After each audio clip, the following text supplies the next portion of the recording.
18তম শিক্ষক নিবন্ধন পরীক্ষার ভাইভায় অকৃতকার্যদের কর্মসূচিতে লাঠিচার্জ করেছে পুলিশ।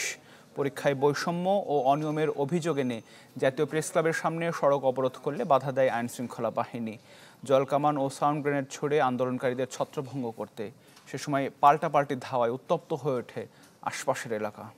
ইলেকট্রা এয়ার কন্ডিশনার কম বিদ্যুৎ খরচে দেবে অধিক শীতলতা আর সেভিংসও হয়ে যাবে। তাই ভাইভা পরীক্ষায় অনিয়ম ও বৈষম্যের অভিযোগ এনে জাতীয় প্রেস ক্লাবের সামনে সড়ক দখলে নেয় বেসরকারি শিক্ষক নিবন্ধন পরীক্ষায় অকৃতকার্যরা। বন্ধ হয়ে যায় যান চলাচল। পুলিশ আন্দোলনকারীদের 5 মিনিটের মধ্যে রাস্তা ছাড়ার আলটিমেটাম দেয়। আন্দোলনকারীরা রাস্তা না ছাড়লে লাঠিচার্জ করে পুলিশ।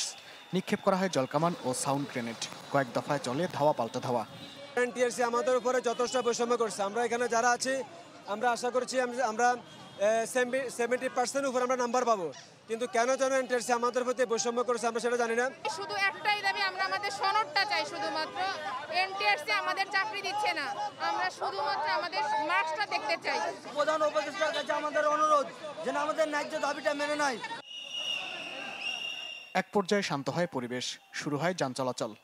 বারবার এভাবে যদি আন্দোলনকারীরা আন্দোলন করার জন্য অগণতান্ত্রিক পদ্ধতি ব্যবহার করে, তাহলে সেক্ষেত্রে এটা আমাদের সবার জন্যই অমঙ্গলজনক। পারতপক্ষে আমরা বল প্রয়োগ করার চেষ্টা করি না। এটা হয়তো বা আমাদের দুর্বলতা হতে পারে, কিন্তু এটা আমরা আপাতত এই ইয়েতে আছি যে আমরা বুঝাবো, তারপরে একেবারে না হলে তখন তো সেক্ষেত্রে আমাদের ব্যবস্থা আছে, আমরা কিন্তু নিচ্ছি, আজকেও নিচ্ছি। এদিকে জুলাই আন্দোলন চলাকালীন সংযুক্ত আরব আমিরাতের কারাগারে আটক 25 জন সহ শতাধিক প্রবাসীর মুক্তির দাবিতে সড়ক অবরোধ করে প্রবাসীরা। পরিবার থেকে প্রধান উপদেষ্টার বাসভবন অভিমুখে যাত্রা করলে পুলিশি বাধার মুখে হোটেল ইন্টারকন্টিনেন্টালের সামনের সড়কে অবস্থান নেয় বিক্ষুব্ধরা। আন্দোলনকারীরা জুলাই অভ্যুত্থানের সময় বিদেশে ক্ষতিগ্রস্ত প্রবাসীদের জুলাই প্রবাসী যোদ্ধা হিসেবে স্বীকৃতির দাবি জানান। মাহবুব রহমান, চ্যানেল 24, ঢাকা।